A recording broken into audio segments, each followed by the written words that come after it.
सच्चिदानंद रूपाय विश्वोत्पत्त्यादि Hathaway तापत्रय विनाशाय श्री कृष्णाय वयं नमः।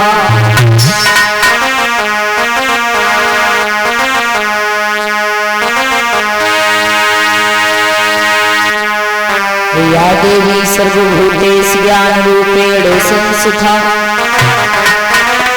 नमस्तस्यै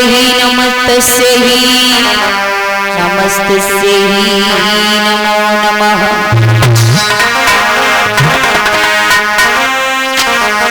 अन्यने सत्वन्मन करे महावीर बजरंग करी सहाय रघुवंश की तुम रहे हमेशा संग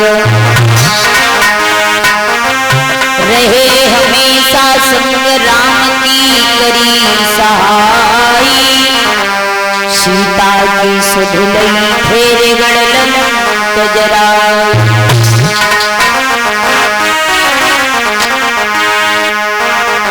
राधा मेरी मात है पिता मेरे घनश्याम इन दोनों के चरण में सुमिर बारंबार प्रणाम है प्रणाम है प्रणाम है।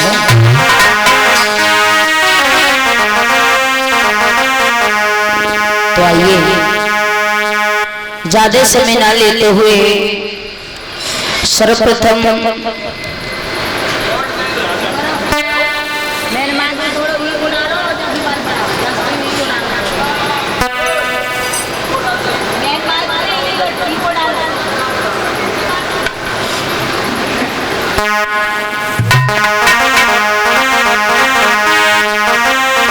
तो ज्यादा समय ना लेते हुए सर्वप्रथम अपने माता पिता के चरणों को नमन करते हुए और सभी देवी देवताओं को नमन करते हुए आइए दो लाल की वंदना भगवान के चरणों में, उसके बाद फिर आगे कथा में प्रवेश करेंगे। सभी लोग साथ में ताली बजा करके बोलेंगे।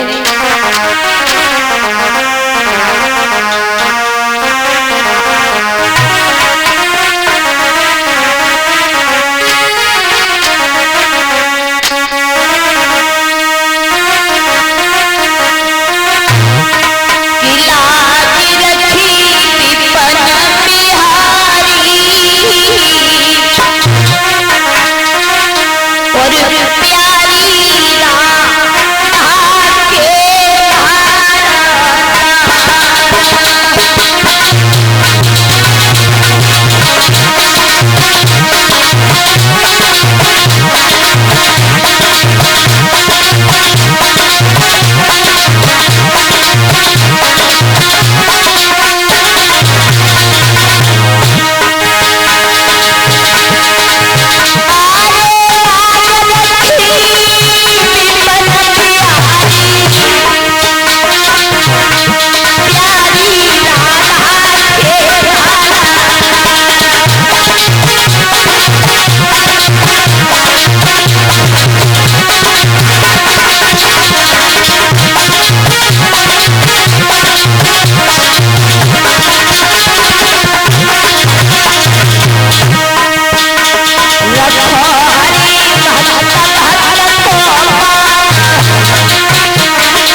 बोलिए श्रीमद् भागवत महापुराण की।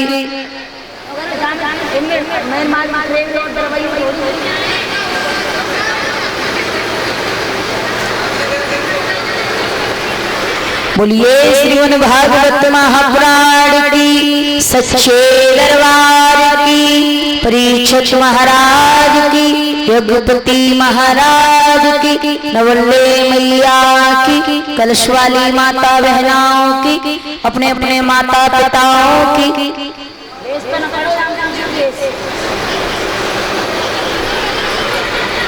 बोलिए पवन पुत्र हनुमान की। बोलिए 33 कोटि देवताओं की जय हो। आइए जहां तक मेरी आवाज पहुंच रही हो,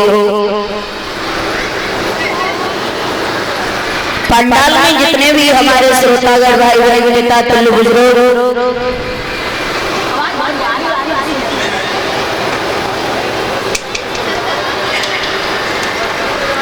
तो जहां तक बात पहुंच रही हो, पंडाल में जितने भी हमारी माताएं बहनें भाई बंधु बैठे हैं, आज पंचम दिवस की व्यासपीठ की ओर से मेरा दोनों हाथ जोड़ करके राधे राधे नमस्ते राम राम स्वीकार हो।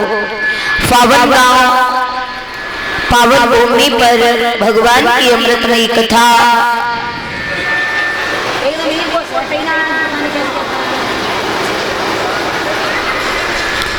भगवान की कथा को चलते चलते आज 5वां दिन गुजरने के लिए जा रहा है। बड़ा कीमती समय हमारे पास में, समय को हम खाली न जाने दें। जितना भी हो सके कम से कम समय निकले, उस समय को निकाल के भगवान की कथा में अवश्य आए और बैठ करके भगवान की कथा को तन मन लगा करके श्रवण करें तो आपकी बहुत बहुत मान कृपा होगी। आज पूरे 5 दिन हो जाएंगे, बाकी के 2 दिन और बचेंगे। आज सुंदर सी कथाएं श्रवण कराई जाएगी। कैसे भगवान कन्हैया ने मथुरा की जेल में अवतार लिया था, ये कथा सुनाई भी जाएगी, सुंदर सी झांकी भी दिखाई जाएगी।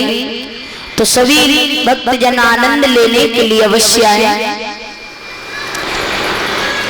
आइए इसी के साथ साथ 1-2 लाइन का भजन बोलेंगे, उसके बाद कथा में प्रवेश करेंगे।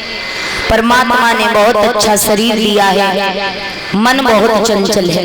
मन ये मन इतना बड़ा चंचल है, इतना बलवान है, जिसने इस मन को अपने बस में कर लिया वही दुनिया का सबसे बड़ा आदमी है, वही सबसे बड़ा पहलवान है, जिसने मन को बस में कर लिया। ये मन है ना, ये मन गलत कामों में बहुत जल्दी लग जाता है, अच्छे कामों में नहीं लगता। पर हाँ, अगर इसे अच्छे कामों में एक बार लगा दिया ना, जबरदस्ती लगा दिया, तो फिर ये अच्छे कामों से निकलना बहुत मुश्किल की बात हो जाएगी। एक छोटा सा उदाहरण देखिए, पहले के जमाने में जो धोबी होते हैं ना, ये गधा रखा करते थे, गधा। तो एक धोबी था और वो गधा को लेकर के कपड़े धुलने के लिए गया। कपड़ों की पोटली गधा के पीठ में रखी गया और नदी पर पहुंचा, कपड़ों की पोटली उतारी, कपड़े धोने लग गया। जब धोबी कपड़ा धोने लग गया तो गधा जो था वो एक जगह पर खड़ा नहीं हुआ, भागने लगा। अब धोबी को चिंता हो गई कि मैं घर से रस्सी लाना भूल गया, इस गधा को कैसे बांधूं? अगर गधा को बांधता हो, पकड़ता हो तो कपड़े नहीं धुल पाएंगे, अगर कपड़े धोता हूं तो गधा भाग जाएगा। अब करूं तो क्या करूं? धोबी बड़ा परेशान। तब तक क्या देखा है कि महात्मा जी आए। महात्मा जी आए तो महात्मा जी ने कहा, क्यों परेशान है, क्या हो गया? तो धोबी ने बताया। तो महात्मा जी ने कहा, कान में एक बात कह दी, कहा जा इतना काम कर दे, बस तेरा काम बन जाएगा। तो महात्मा जी ने जो बताया, धोबी ने वो किया। उसके बाद कपड़े धोने लग गया धोबी। तो भी कपड़ा धोने लग गया। कपड़े धोए, सुखाए, पोटली बांधी, गधा की पीठ पे आके रखी और गधा को चलाता है, पर गधा चलता नहीं। गधा की पीठ पे हाथ मारता है धोबी, पर गधा वहां से पैर ही नहीं बढ़ा रहा। तब तक वही महात्मा फिर आ गए, जवाब दिया क्या हो गया। धोबी ने जवाब दियो, बाबा जी तुम तो ऐसे पाओ बताए गए जो हमाओ गधा तो यहाँ से अब हटी नहीं रहो, यहाँ से हटी नहीं रहा। तो महात्मा जी ने कहा, अरे बाबरे काय को पागल है रहे हो है, देख पहले तूने गधा को पैर में बांधा जाता, पैर में पहले गधा के पैर से और एक वृक्ष से तूने 7 बार हाथ सीधा घुमाया, अब 7 बार हाथ उल्टा घुमा दे और ये समझ जाएगा कि मैं खुल गया हूं, कि मैं खुल गया हूं। और जैसे ही बात बताई तो धोबी ने ऐसे ही करो भैया, और गधा एकदम से भागने लगो। तो ध्यान रखना, ये उदाहरण, ये कथा, ये व्याख्या किसी धोबी और गधा की नहीं है, हमारी और आपकी है। अगर हम अपने इस मन को बुरे कामों में लगाए रहेंगे तो लगा रहेगा, और इसे हम जबरदस्ती बांध देंगे, अच्छे कामों में घुसा देंगे, अच्छे कामों में लगा देंगे, तो ये अच्छे कामों में एक गधा की भांति से बंध जाएगा, फिर ये निकलने का मन नहीं करेगा। तो ये मन चंचल है, इस मन को ज्यादा से ज्यादा अच्छे कामों में लगाना चाहिए। आइए एक भजन, उसके बाद में फिर आगे बड़ी सुंदर सी कथा है, सब लोग श्रवण करेंगे।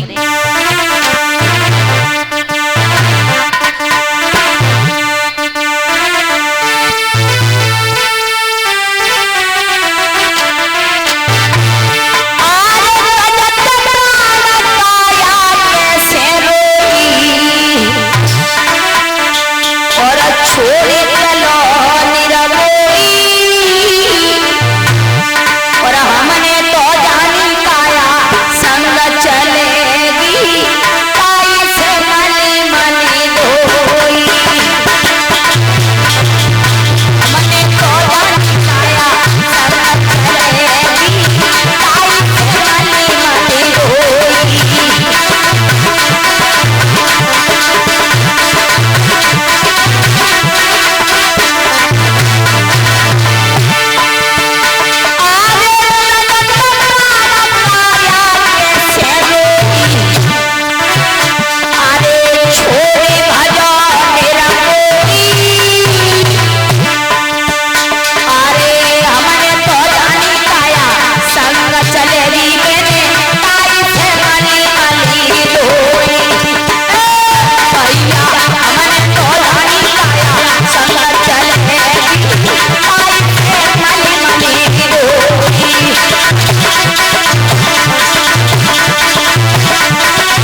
कोई चीज हमारे साथ नहीं जाती। अंत समय आता है तो ये शरीर भी हमें धोखा दे जाता है। आत्मा अकेली परमात्मा के पास जाती है, ये शरीर मट्टी के समान जमीन पर पड़ा रह जाता है।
पत्नी रोती है, बहन भैया रोते हैं, लेकिन आत्मा शरीर से निकल जाती है, फिर किसी से कोई रिश्ता नहीं होता।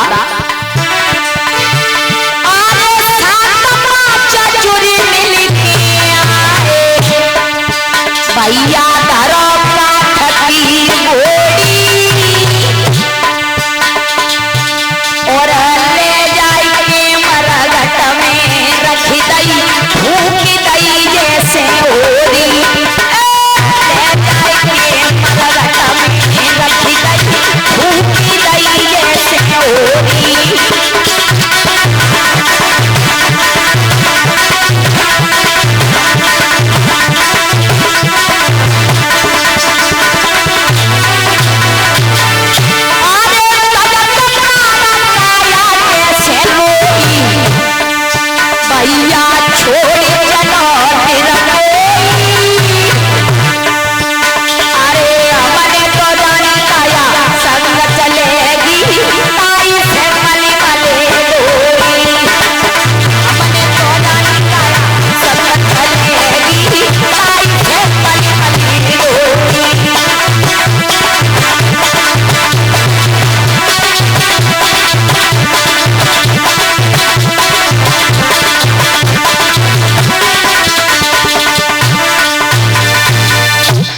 ध्यान रखना, ये सुंदर सा शरीर एक दिन मिट्टी के समान जमीन पर पड़ा रह जाएगा और मरघट में जल करके मुट्ठी भर राख बन जाएगा।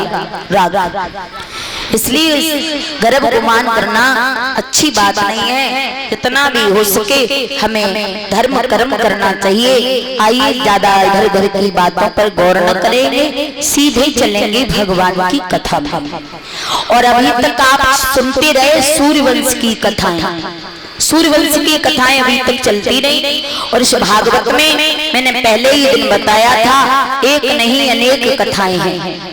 इसमें सूर्यवंश की कथा, चंद्रवंश की कथा, सारी कथाएं आती हैं। तो अब सूर्यवंश की कथाओं में विराम लगाएंगे। भगवान राम का जन्म भी हुआ और उनका विवाह भी हुआ, ये कथाएं सिर्फ बड़ी बड़ी। अब आगे कथा आ रही है चंद्रवंश। इसी चंद्रवंश में आगे भगवान कृष्ण का किस तरीका से अवतार होगा। आइए, ब्रह्मा से अत्रि हुए, अत्रि के चंद्रमा हुए, चंद्रमा के पुत्र बुध हुए, बुध के पुत्र पुरुरवा हुए, पुरुरवा के पुत्र हुए आयु, और आयु के पुत्र हुए राजा नहुस। ध्यान से सुनिए कथा। महाराज नहुस बड़े अच्छे राजा हुए और इन्होंने 100 यज्ञ किए, 100 यज्ञ करके इंद्रासन प्राप्त कर लिया, इंद्र पद के अधिकारी हो गए। जब इंद्र पद के अधिकारी हो गए तो